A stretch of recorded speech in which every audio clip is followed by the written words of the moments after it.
This emu is no longer on the lam. And finally, it's the holiday weekend. Time to monkey around. This 6-year-old female western lowland gorilla was caught having fun at the Lincoln Park Zoo. Like all juvenile gorillas, this one is often seen playing, which frequently involves somersaulting. Have fun. And that's this week's edition of the News Hounds Now Update.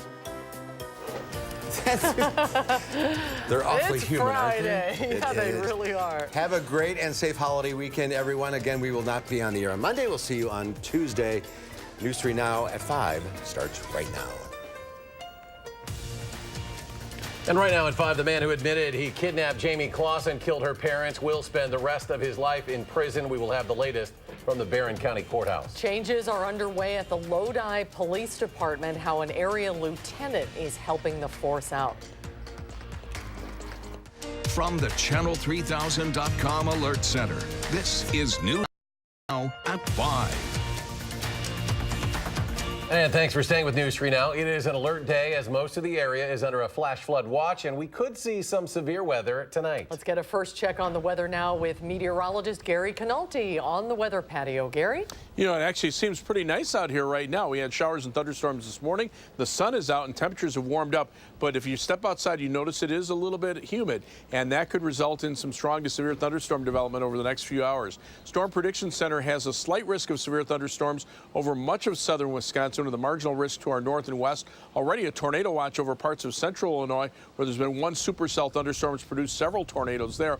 Nothing, though, out to the west of us right now, except a couple of showers trying to pop up between Waterloo and Cedar Rapids, Iowa. That might be the area that we watch for some very rapid thunderstorm development over the next few hours. But right now, nothing imminent for southern Wisconsin. A few showers north of Madison have dissipated as they moved off to the east. But notice how the skies are clearing out. That's making the atmosphere more unstable. And you can see the difference in temperatures, where there's still cloud cover in east central Wisconsin. Temperatures are around 50 near Lake Michigan. Over southwestern Wisconsin, where the sun is shining, temperatures are in the upper 70s in Prairie du Chien and in Boscobel.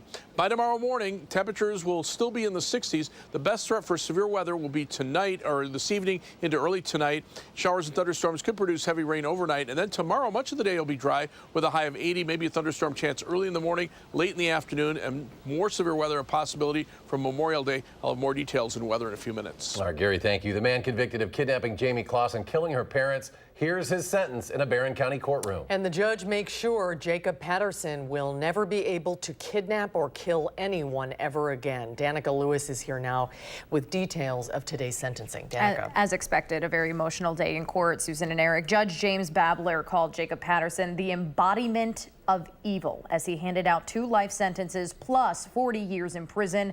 The 21-year-old Patterson will never be a free man again. He pleaded guilty earlier this year to shooting and killing James and Denise Claus and kidnapping Jamie. Jamie escaped a remote cabin in Douglas County 88 days later. Jamie was not in court today, but before the sentencing, the court did hear testimony from her family members describing lost sleep and constant fear. And because of this monster, Jamie won't have her mom and dad at her dance recitals, won't have her mom and dad at her prom, homecoming dance. My brother won't be able to walk down the aisle at a wedding day. Jamie's attorney read a powerful statement on her behalf, saying in part, quote, Jake Patterson will never have any power over me. He stole my parents from me. He stole almost everything I loved from me. He should stay locked up forever.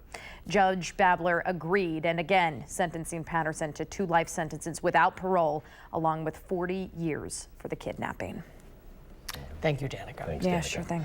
A woman charged with making arrangements for her boyfriend to sexually assault a child in Richland Center has been sentenced. 44-year-old Annette Winger was sentenced to 15 years in prison plus 10 years extended supervision. This was in Richland County Court today. A criminal complaint says Winger lied to the girl's caregiver so she could take her to her house, where the girl was forced to perform sexual acts on John Elder. According to the complaint, Winger acknowledged the assaults and emails to the girl last year. Elder was sentenced to 25 years in prison back in March. A man has been arrested for human trafficking in Rock County. Town of Beloit police say 32-year-old Marktana Ruffin held a woman against her will in the town of Beloit.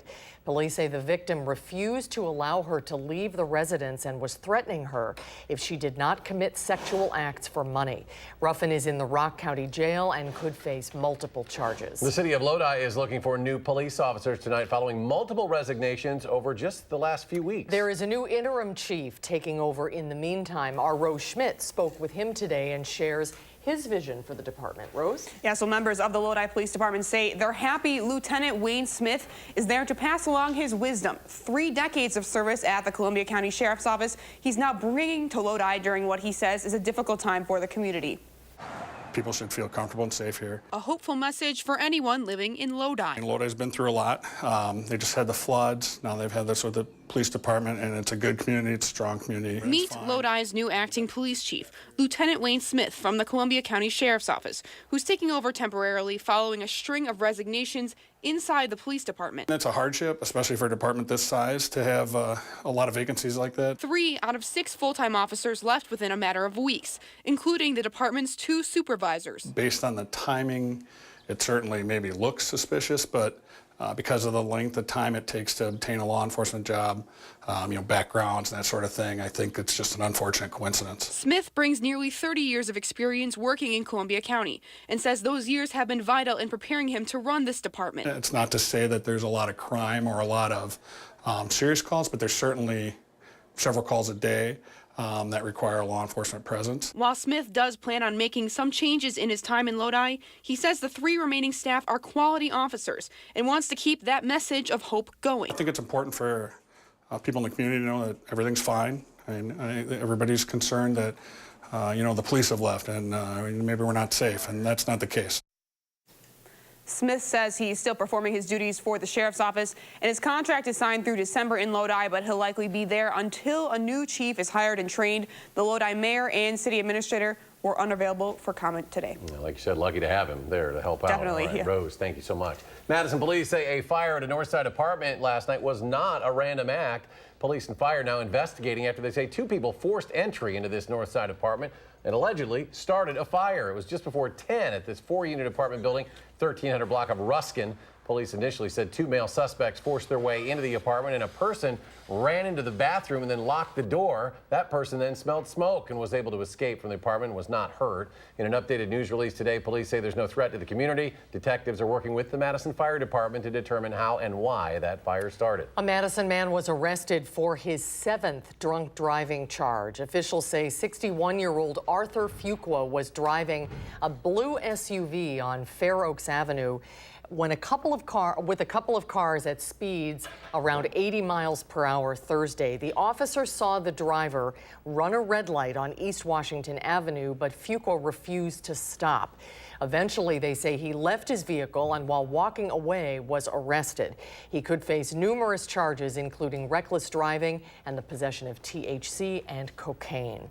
As we head into Memorial Day weekend, the flags in Wisconsin are at half-staff for a veteran of the U.S. Marine Corps, Air Force, and Army. Major General Raymond Matera served as our state's adjutant general, overseeing federal and state missions of the Wisconsin Air and Army National Guards from 1979 to 1989. Our Maddie O'Neill is back from services held in his honor today to tell us about the big impact he had. Maddie? Well, Major General Matera, who died earlier this year, is being remembered as a true leader today, but also one that was kind and humble. Born in 1925, Matera served as a Marine in the South Pacific during World War II, then later joined the Air Force and was a fighter pilot in Korea before becoming Adjutant General here in Wisconsin. 4 of the Adjutant Generals following Matera were at his graveside service with full military honors at Resurrection Catholic Cemetery in Madison today. They credit Matera with building up the National Guard in the state and themselves as well. He was perhaps, and I'm sure that these gentlemen will attest, he was probably one of the best leaders. Yeah. He was a patriot, he was a leader, he was a friend to each and every one of us. Has a number of awards and decorations, including the Legion of Merit and the Wisconsin National Guard Distinguished Service Medal. So obviously he's done a lot with his life, touched a lot of people. He's also served as the president of the National Guard Association of the United States for a year. So coming up at 6, we'll have more on the legacy he's leaving behind. Yeah, quite a story. Maddie O'Neill reporting. Maddie, thank you. Thank you, Maddie. In more local news, 180,000 people are expected to attend the world's largest Bratfest this weekend. It's day one of the three-day festival at the Alliant Energy Center. As of noon, the Brat sales were already at 41,000. Organizers say they are ready for rain tonight. If lightning strikes, they will shut down the music stages for about 20 minutes. But if it gets bad enough, they'll have to cancel tonight's events. The good news, the weather should clear up for the most part tomorrow. Admission to Bratfest is free, and Brat sales raise money for local charities.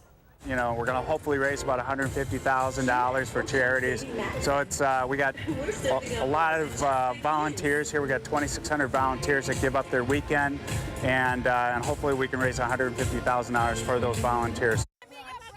This is Bratfest's 36th year. It's raised more than $2 million for local charities over that time. Along with live music, there are lots of activities for the kids, including a sports zone, log rolling lessons, and a small petting zoo. An Oregon native is competing at one of the highest levels for archery. James Lutz is representing the United States this weekend as he competes in his first international competition in Turkey. The 21-year-old will be shooting for a gold medal tomorrow at the Hyundai World Archery Championships. Lutz could qualify for the Moscow 2019 Hyundai Archery World Cup final. That is in September. 8 middle school girls from Darlington are being recognized for their research on wind energy. They competed in the Kid Wind Challenge, which looks to empower the next generation of the clean energy workforce. After placing first and second at the state level, 2 Darlington teams, the Breezy Bees and the Single Bladies, that's cute, just placed 3rd and 5th at the national competition in Houston. They constructed their own wind turbine towers and blades and were judged based on performance and energy output, design choices, and presentation. Each team won $250 in prize money. Congratulations, that's impressive. There's more to come tonight on News 3 Now at 5. When we come back, a pair of Madison women who were once strangers are now inseparable. They are the subject of this week's Why We Walk story. A quick look at Wall Street. The Dow jumps 95 points to close the Friday trading. The Nasdaq up 9, S&P added 4. We'll be right back.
Amid this sea of pink, you'll see in this year's Susan G. Komen More Than Pink Walk will be two best friends, once strangers, now sisters. Like many women, Deb and Patty love to talk shop. They like to laugh and travel.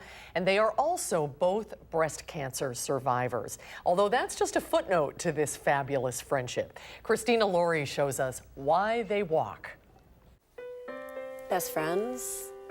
Sisters. A bond so strong, even Patty and Deb question whether they're family. I've never had a sister before, so I'm an only child. The pair met 7 years ago after bumping into each other several times around town. Well, and it's cool because at our age, you really don't maybe meet that lifelong best friend. Both from Madison's east side, they never knew how much else they had in common. Shopping, garage selling. As we got to know each other, we just explored how many things are so similar between us. A few weeks into their friendship, they found another similarity. And we said, oh, well, I had breast cancer. Oh, so did I. Deb's doctor found a dimple on her breast in '96. It was cancer. None of my friends or family had ever gone through this. 6 sessions of chemo and 33 rounds of radiation later, it came back again. 7 years had passed. This time was worse than the first, both physically and emotionally. You go through all that and everything is fine, and you go about with your lives again, and then when you find out that you have it again, and it's a different cancer, it was a faster growing cancer. Around the time of Deb's second bout with the disease, Patty was diagnosed too. They didn't know each other at the time. Unlike Deb, who went through chemo and radiation, I avoided all that because it hadn't spread. Patty found her lump while taking a shower. It was malignant, so she opted right away for a mastectomy. In many ways, I felt like I didn't belong quite to this group of women who've been through so much, because I didn't. And everyone I say that to does that. No, you had breast cancer. It's being told that you have cancer, and I think that unites everyone. But it doesn't define them. It's just a bump in the road we went through, and we were both lucky. Lucky to laugh. I make jokes about my flat chest. Lucky for life. Yeah. Definitely. Lucky for garage sales. We weren't going to plug that. No. Lucky for sisterhood. It's been really good to have Deb come into my life.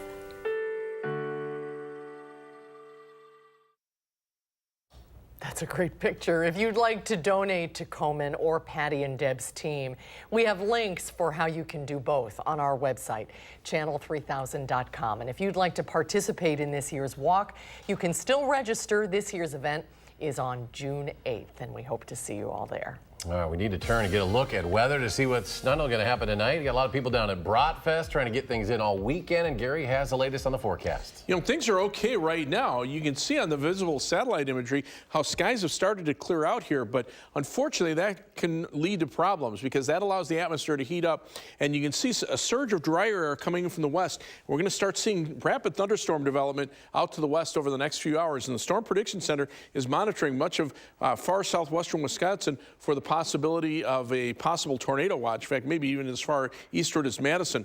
Right now, just some very light showers starting to get developed here, but eventually we'll probably see some thunderstorm development in that area, and then that'll head east-northeastward into southern Wisconsin.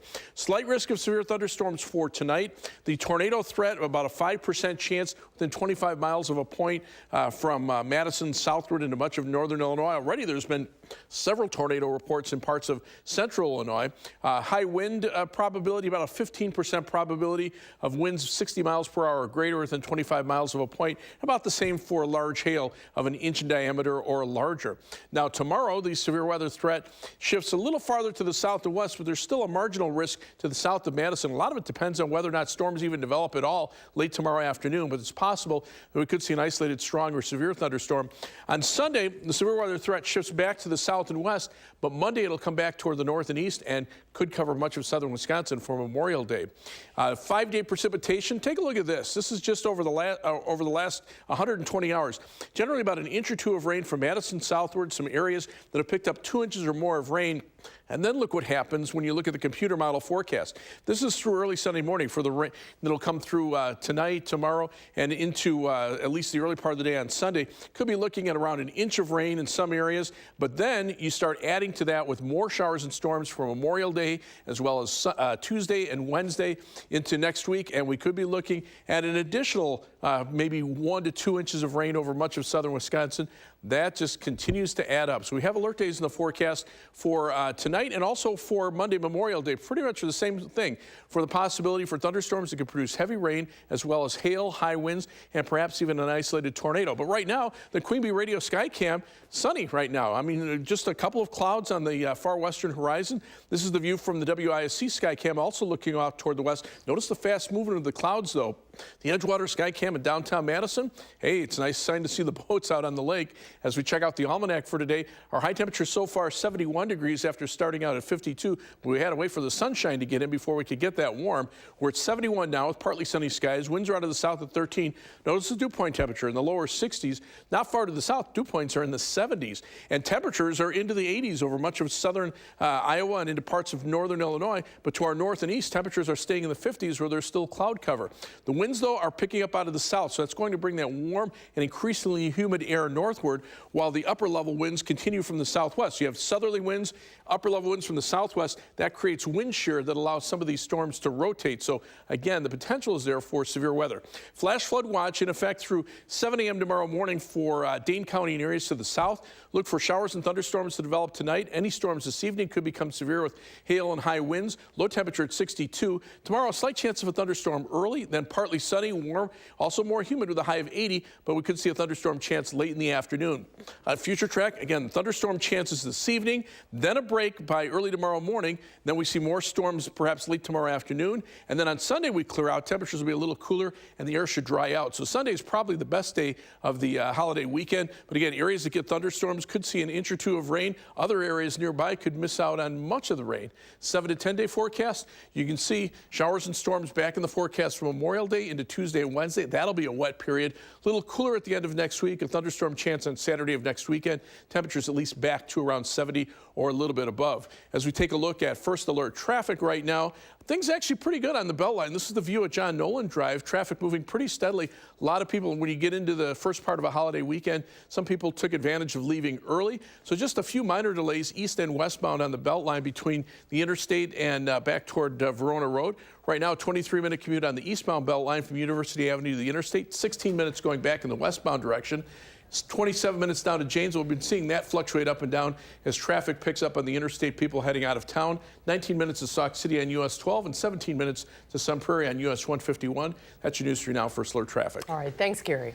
Still ahead on News 3 Now at 5, where the Trump administration says it is preparing to deploy thousands of troops to Iran. The story after a quick break. Stay with us.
President Trump announced today that the U.S. will be deploying 1,500 troops to the Middle East amid rising tensions with Iran. Pentagon officials say the beef up in security serves three purposes: greater visibility into Iran's forces, to shore up U.S. forces already in the region, and to have better ability to respond to any attack.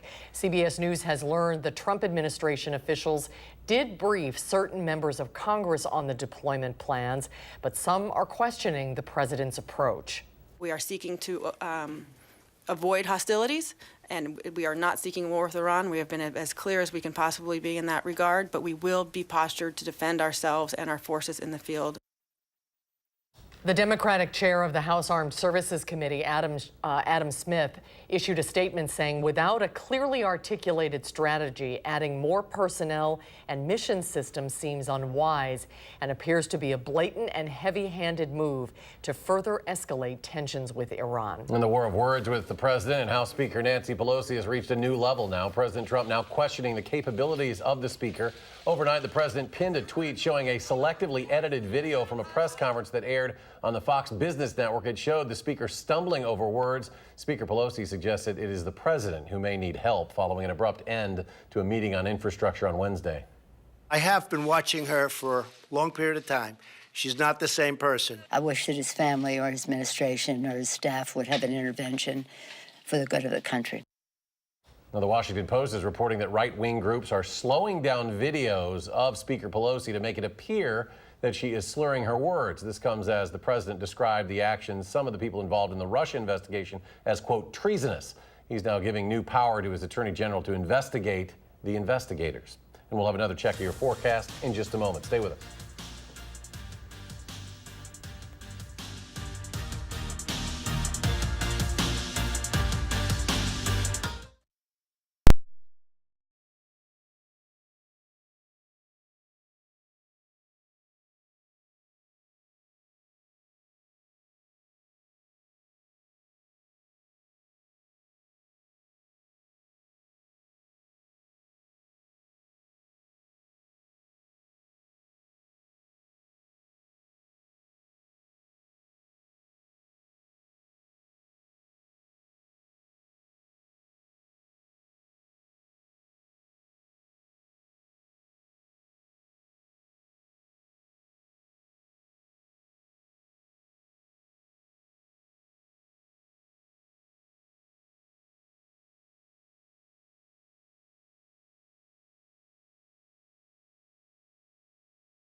Keeping an eye on the sky tonight. Yeah, take a look at this. Nothing really going on out there. A few showers trying to pop up in eastern Iowa, but I think these are going to turn into powerful thunderstorms over the next maybe hour or two, and then they'll head northeastward. But right now, nothing imminent for southern Wisconsin. But temperatures are warming up. Notice where the cloud cover was from earlier this morning. Those temperatures are in the 50s near Lake Michigan, but it's close to 80 near the Mississippi River. And so we'll look for a high of 80 for tomorrow. Thunderstorm chances tonight. Also potential for some severe weather on Memorial Day Monday. So we'll have to keep an eye on that as well. And we'll have another update in 30 minutes. Stay tuned now for the CBS Evening News.